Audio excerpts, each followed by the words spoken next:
Napalabas na sa telebisyon ang marangyang buhay niya. Rolls-Royce, napakalaking mansyon, mga party at isang lifestyle na tila walang problema. Pero makalipas ang ilang panahon, ang mismong mansyon na nakita ng mga tao sa TV ay naging crime scene. Isang lalaki ang pinatay sa loob nito at ang katawan niya ay natagpuang pinagputol. Ang mas nakakagulat, ang biktima ay malapit na kamag-anak ng pamilyang nakatira roon. Ano nga ba ang nangyari bago humantong sa isang brutal na pagpatay?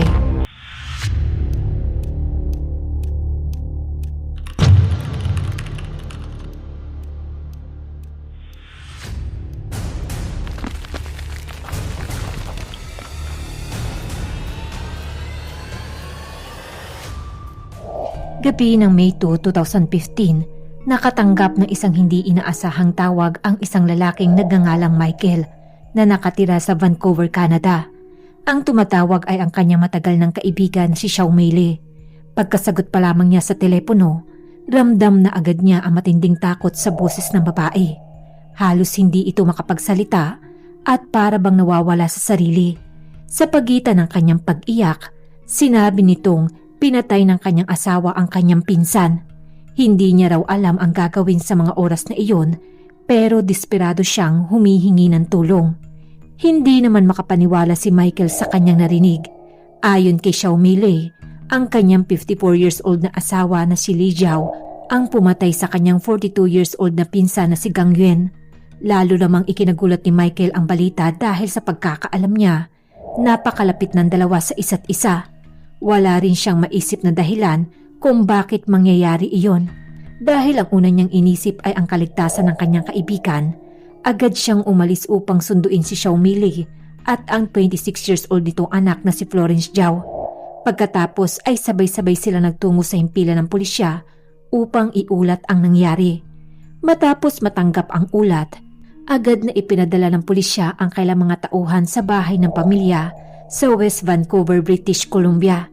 Pagkarating nila roon, bumungad sa kanilang isang napakalaking puting mansyon na nakatayo sa gilid ng bundok at may tanawin ng dagat. Ngunit, paglapit pa lamang ng mga pulis sa bahay, may isang kakaibang tunog na agad ang kailang narinig. Mula sa loob ng garahe, umalingaw-ngaw ang napakalakas na ingay ng isang chainsaw. Dahil sa hinala, maingat silang sumilip sa bintana ng garahe. Doon nila nakita si Li Jiao. Hindi nito alam na naroon na ang mga pulis. Abalang-abala siya sa kanyang ginagawa at tila wala nang pakialam sa kanyang paligid. Sa kanilang nasaksihan, ginagamit niya ang chainsaw upang pagputol-putulin ang katawan ng biktima at sirain ang posibleng ebidensya. Bago pa dumating ang mga pulis, naipaalam na rin ni Xiao Meili na may baril si Li Jiao. Dahil dito, itinuring nilang napakadelikado ang sitwasyon. Nakita rin nilang tila hindi pa humuhupa ang galit ng sospek. Agad silang humingi ng karagdagang backup at ipinadala sa lugar ang isang heavily armed tactical unit upang tumulong sa operasyon.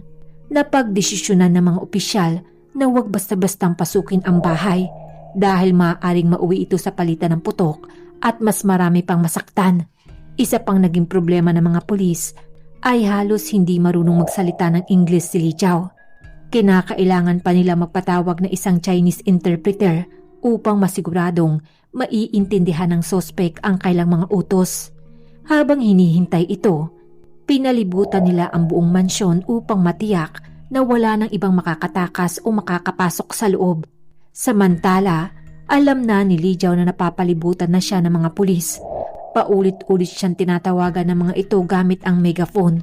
Sinigaw ng isang opisyal na alam na nila ang nangyari sa loob ng bahay at inutusan siyang ibaba ang kanyang sandata at lumabas ng mapayapa. Sinabi rin nilang ligtas na kasama nila ang kanyang asawa at anak upang hikayatin siyang sumuko. Ngunit hindi tumugon si Li Jiao. Hindi siya nagsalita at hindi rin siya lumabas. Ang tanging maririnig lamang mula sa loob ng bahay ay ang walang tigil na ingay ng chainsaw. Dahil hindi nila alam kung ano pa ba ang ginagawa ng sospek sa loob at alam nilang armado siya, hindi nangahas ang mga pulis na pasukin ang bahay, kaya't nagpatuloy ang kailang paghihintay at tumagal ang tensyon sa buong magdamag. Pagsapit ng alas 8 ng umaga kinabukasan, Bigla na ngang bumukas ang pintuan ng mansyon. Tahimik ditong lumabas si Li Jiao. Wala man lang mababakas na emosyon sa kanyang mukha. Dahan-dahan niyang itinaas ang kanyang kamay bilang pagsuko. Agad siyang nilapitan ng mga pulis at inaresto. Ngunit ang mas nakakatakot ay ang tumambad sa kanila nang tuluyan sila makapasok sa loob ng garahe. Nagkalat ang mga dugo sa sahig at maging sa mga dingding. Ang katawan ni Gang Yuan ay hindi halos makilala dahil pinutol ito sa napakaraming bahagi. Sa imbestigasyon, lumabas na hinati ang kanyang bangkay sa 108 na piraso.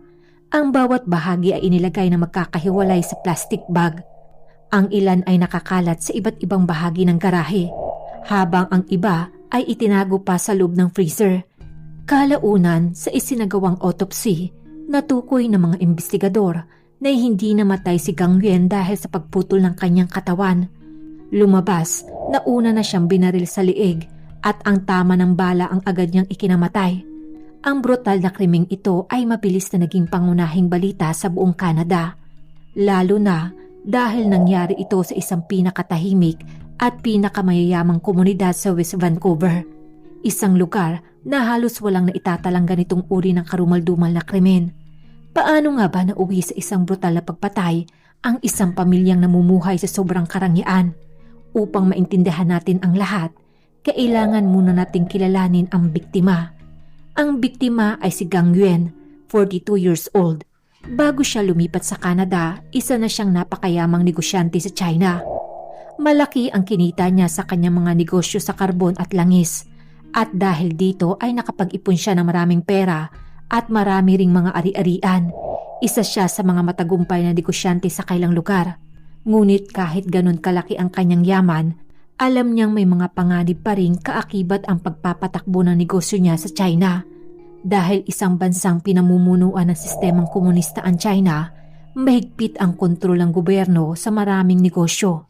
Kapag nagkaroon ng seryosong problema ang isang negosyante sa mga otoridad, maaaring maapektuhan o tuluyang mawala ang kanilang negosyo at mga ari-arian. Palagi na ngang nag-aalala si Gang Yuan sa kinabukasan ng kanyang pinaghirapang kayamanan. Nung pagsapit ng taong 2007, nagpasya siyang lumipat sa Canada at kumuha ng permanent residency. Doon siya nanirahan sa Vancouver. Ngunit hindi niya tuluyang iniwan ang kanyang mga negosyo sa China. Madalas pa rin siyang bumabiyaheng pabalik sa China upang asikasuhin ang kanyang mga negosyo at bumili ng mga real estate at malalawak na mga lupain. Patuloy pa ngang lumubo ang kanyang yaman. Ngunit habang lumalaki ang kanyang mga ari-arian, lumalaki rin ang isa niyang problema. Ang pinakamalaki niyang kinaharap ay ang mataas na buwis sa Canada. Mahigpit ang gobyerno ng Canada pagdating sa pagdideklara ng kita at mga ari-arian ng kailang mga permanent resident at mayayaman. Kung idideklara ni Gang Yuan ang lahat ng kanyang yaman, napakalaking halaga nga ng buwis ang kailangan niyang bayaran taon-taon. Kaya't nagsimula na siyang mag-isip kung paano niya mababawasan ang kanyang babayarang buwis nang hindi nawawala ang kontrol sa kanyang mga ari-arian. Habang iniisip niya ang solusyon, naalala niya ang kanyang pinsan na si Xiao Meili. Matagal na itong nakatira sa Canada bago pa siya dumating. Ngunit hindi naging madali ang buhay nito roon. Sa totoo lang, hindi sila tunay na magkadugo. Si Xiao Meili ay ampon lamang ng tiyahe ni Gang Yuan. Ngunit sa kulturang Chinese, kapag itinuring kang bahagi ng pamilya, tunay ka ng miyembro nito. Bukod pa rito, magkasama silang lumaki kaya't malaki ang tiwala ni Gang Yuan sa kanya. Dahil kailangan niya ngang ipangalan sa ibang tao ang ilan sa kanyang mga ari-arian, si Xiao Meili ang taong unang pumasok sa kanyang isip. Kailangan niya ng isang taong mapagkakatiwalaan ng lubos at naniniwala siyang hindi siya pagtataksilan ng kanyang pinsan. Noon, kasama ni Xiao Meili ang kanyang asawang si Li Jiao at ang kanilang anak na si Florence sa Canada. Hindi maganda ang kanilang kalagayan sa buhay. Halos hindi makapagsalita ng English si Li Jiao, kaya't hirap siya makahanap ng maayos na trabaho. Nang subukan niya namang kumita sa stock market, lalo lamang siyang nalugi. Lalo pang lumala ang problema sa kailang pamilya at halos araw-araw na nga nilang iniisip kung paano sila makakaahon.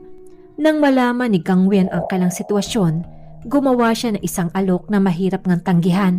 Sinabi niya kay Xiaomile at Li Jiao na bibili siya ng isang napakalaking mansyon, ngunit ipapangalan niya ito sa kailang mag-asawa. Sa ganitong paraan, mababawasan ang buwis na kailangan niyang bayaran. Bilang kapalit, maaari silang tumira roon kasama siya upang hindi na rin siya mamuhay ng mag-isa. Para kay Gangyuan, kapwa nga sila makikinabang sa kasunduang iyon. Makakaiwas siya sa malaking buwis habang magkakaroon naman ng marangyang tirahan ang pamilya ni Xiaomile. Tinanggap nga agad ng mag-asawa ang kanyang alok at sa loob lamang ng maikling panahon, biglang nagbago ang kailang buhay. Mula sa isang simpleng pamumuhay, nakatira na sila ngayon sa isang napakalaking mansyon. Para sa mga taong walang alam sa tunay na kasunduan, iisipin nga nilang sila talaga ang may-ari ng bahay at isa na rin silang napakayamang pamilya. Bukod sa pagpapatira sa kanila sa mansyon, binabayaran din ni Gangyuan si Li Jiao upang tumulong sa iba't ibang negosyo nito. Kaya kahit magkamag-anak sila, malinaw na amo at empleyado pa rin ang kailang relasyon. At ayon sa ilang ulat, lumabas sa paglilitis, istrikto si Gangyuan sa trabaho. Kapag may nagawang mali si Jiao, hindi siya nag-aatubiling pagsabihan ito kahit nasa harapan ng ibang tao. Madalas niya itong tratuhing parang isang ordinaryong empleyado sa halip na kapamilya. Ngunit iba naman ang pakikitungo niya kay Florence. Napakalaki ng kanyang suporta sa pamangkin.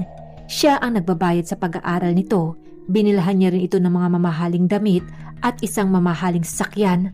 Halos lahat nga ng gusto ni Florence ay ibinibigay ni Gangyuan. Dahil dito, marami ang naniniwalang napakalapit ng kailang relasyon bilang magtiyuhin. Habang patuloy na pinag-uusapan sa buong Canada ang brutal na pagpatay kay Gangyuan, may isang detalye ang napansin ang publiko. Maraming nakakakita sa larawan ng mansyon sa balita ang nagsasabing pamilyar ito. Para bang nakita na nila ang bahay na iyon noon. Hindi nagtagal, may mga netizen nga nagsimulang magsaliksik. At doon nila nadiskubre ang nakakagulat na katotohanan.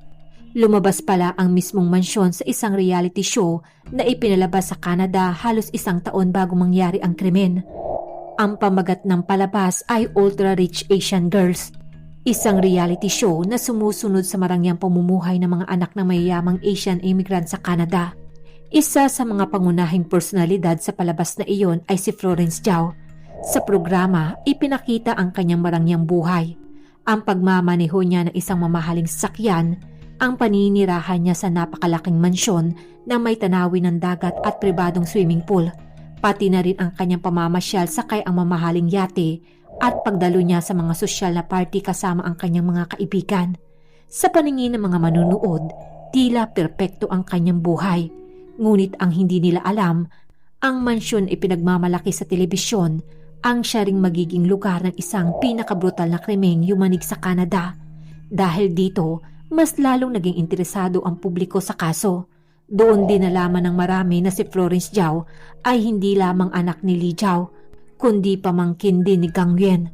Sa reality show, ipinakita na parang ang kanyang ama ang may-ari ng napakalaking mansyon. Ngunit nalaman ng lahat na si Gangyuan pala ang tunay na nagpondo sa halos lahat ng kailang marangyang pamumuhay. Dahil sa revelasyong ito, mas lalo pang naging laman ng balita ang kaso at nagsimulang usisain ng publiko kung ano ba talaga ang nangyayari sa loob ng pamilyang ito. Habang lumalalim ang investigasyon, unti-unti ring lumabas na matagal nang may tensyon sa pagitan ni Gangyuan at ni Li Jiao. Bagamat mabait at mapagbigay si Gangyuan kay Florence, tila kabaliktaran naman ang pakikitungo niya kay Jiao.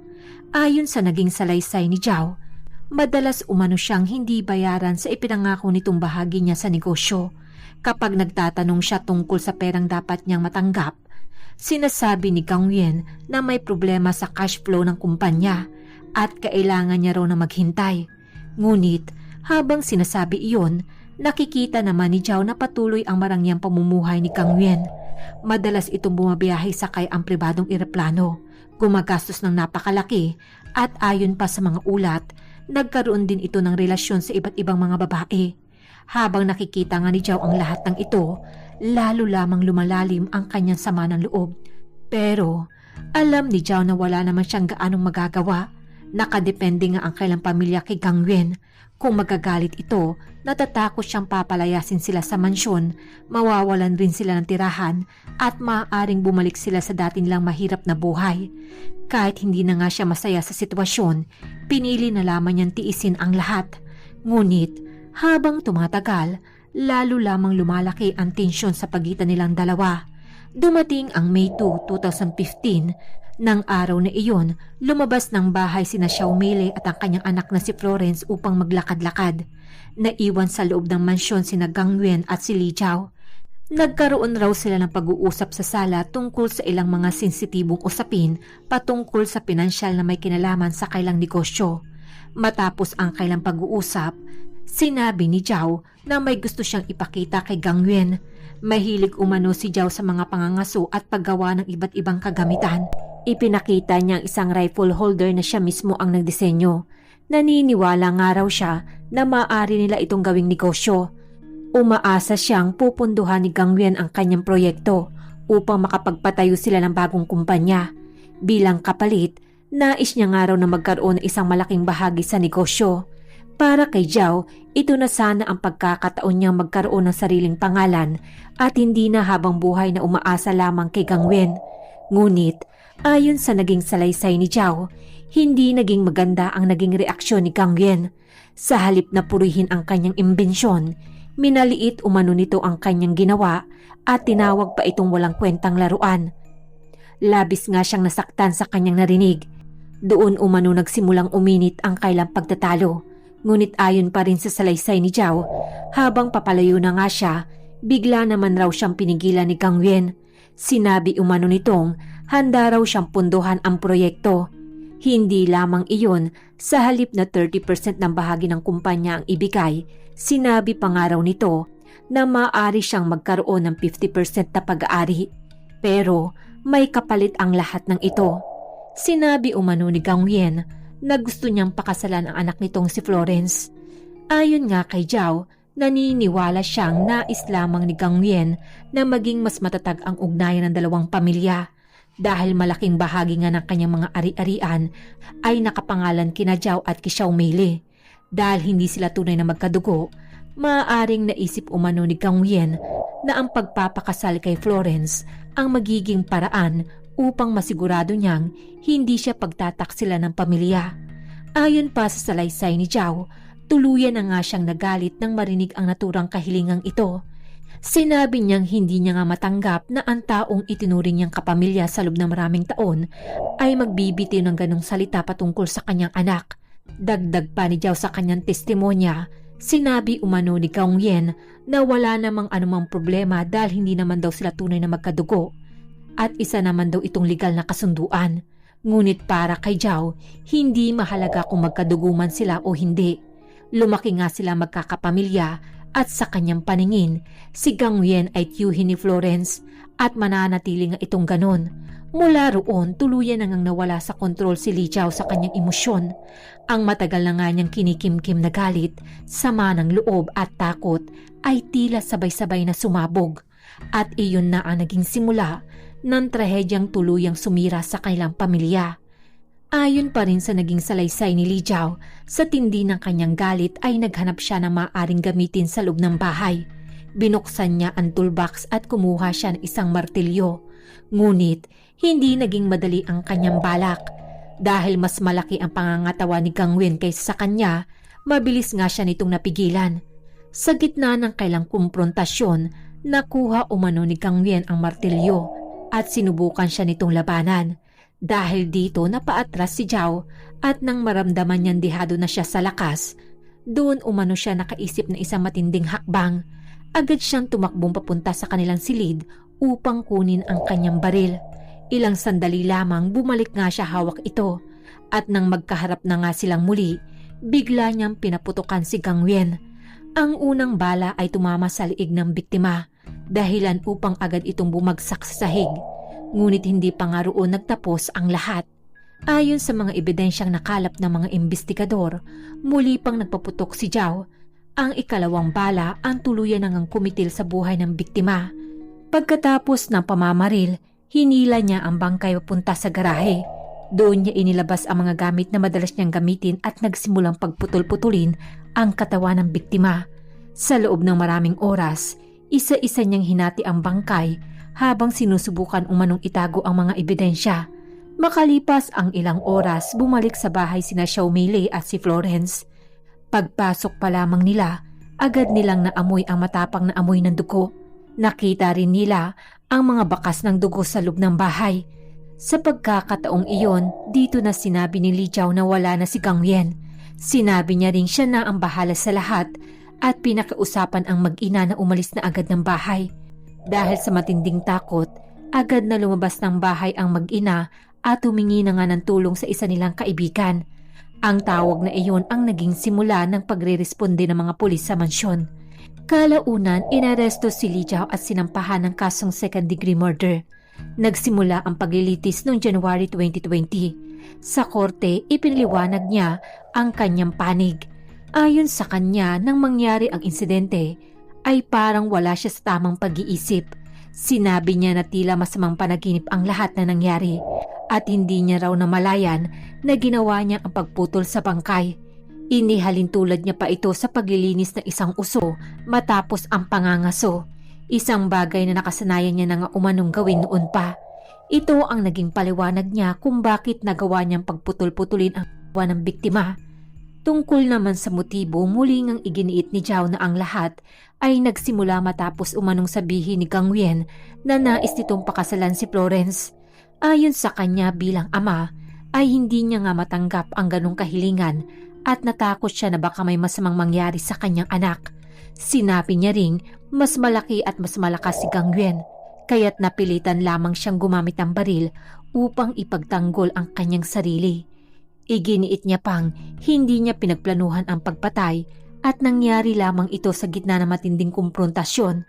Ngunit habang nagpapatuloy ang paglilitis, naglabas na ibang pananaw ang prosekusyon.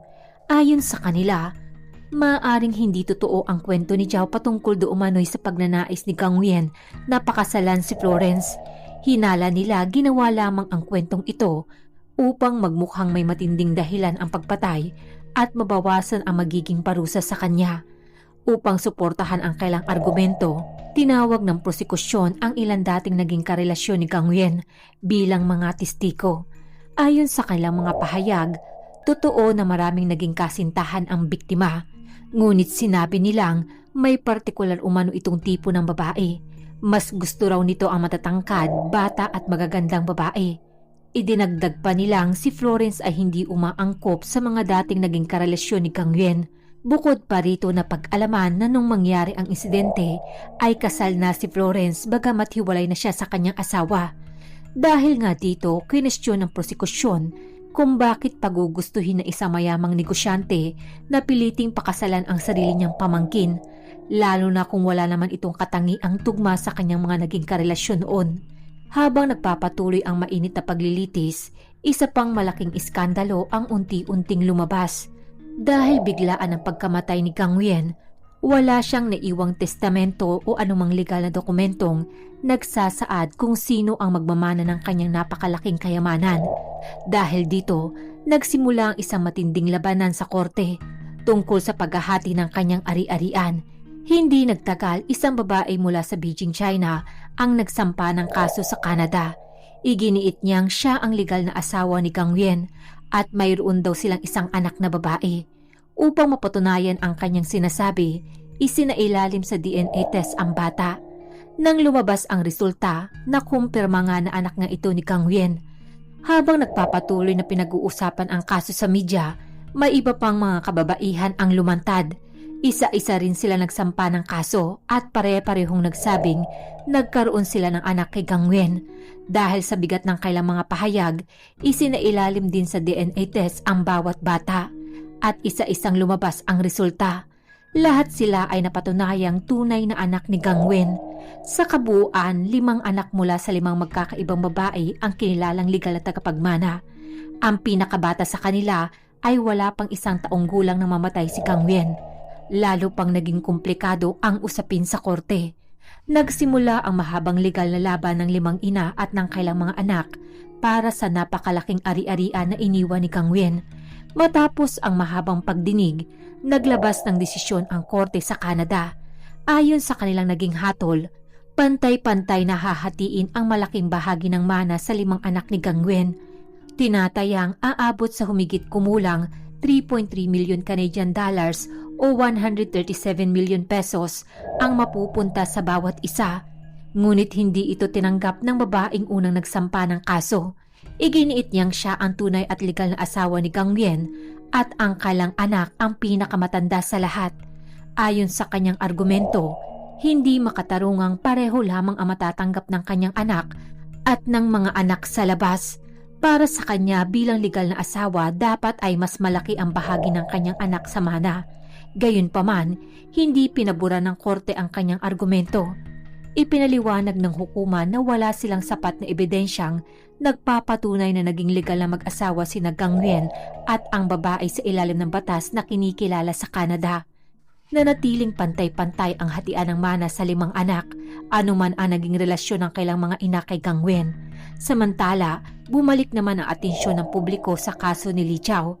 Sa paglilitis, hiniling ng prosekusyon na hatulan siya ng second-degree murder. Ngunit matapos suriin ang lahat ng mga ebidensya at mga testimonya, hindi ito ang naging desisyon ng hurado. Sa halip, napatunayang nagkasala si Chao sa manslaughter. Isinaalang-alang nga ng hukuman ang depensa niyang nangyari ang pamamaril sa gitna ng isang matinding kumprontasyon at hindi umano niya ito pinagplanuhan. Dahil dito, hinatulan si Li Chao ng 10 taon at 6 na buwang pagkakakulong. Maraming nagtaka sa naging desisyong ito dahil sa sobrang brutal ng ginawa niya matapos ang pamamaril, lalo na nga ang pagputol sa katawan ng biktima. Gayunpaman, ipinaliwanag naman ng korte na ang sentensya ay ibinatay sa kailang naging hatol sa mismong pagpatay at sa mga ebidensyang iniharap sa paglilitis. Hindi pa rito nga nagtapos ang kaso. Agad na umapila ang prosekusyon at hiniling na palitan ang hatol upang mas mabigat ang maging parusa kay Chao. Ngunit matapos muling suriin ang kaso, pinagtibay ng mas mataas na hukuman ang naunang desisyon. May isa pang ang dahilan kung bakit maagang nakalaya si Li Chao. Sa ilalim nga ng batas ng Canada, maaaring isama sa sentensya ang panahong ginugol ng isang akusado sa kulungan habang hinihintay ang paglilitis. Naaresto si Chao noong 2015 at nanatili nga siya sa kustodiya habang dinidinig ang kanyang kaso. Dahil naantala rin ang paglilitis nung panahon ng pandemya ng COVID-19, mahigit 5 taon siyang nakakulong bago tuluyan siyang nahatulan. Ang panahong iyon ay isinama na sa kanyang sentensya ayon sa umiiral na batas, kaya't malaki nga ang nabawas sa natitira niyang pagkakakulong.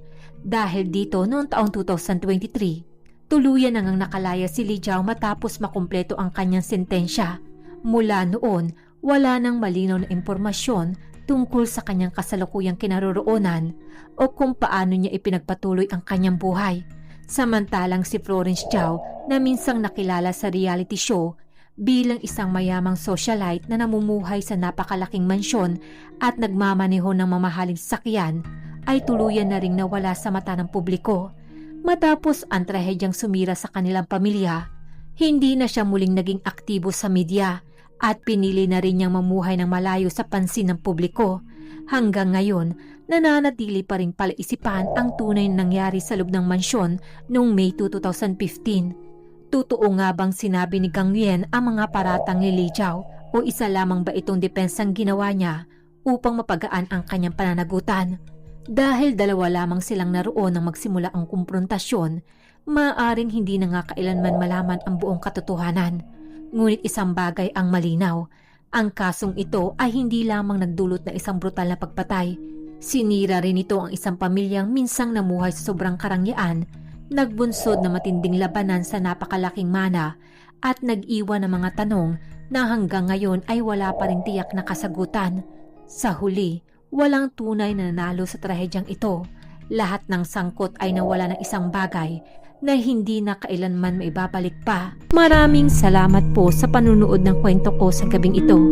Kung nagustuhan niyo po ang aking kwento, pwede niyo po ba akong bigyan ng isang like at mag-subscribe na rin po kayo kung hindi pa po kayo nakaka-subscribe sa aking channel para lagi po kayong updated sa aking mga susunod na kwentong krimen.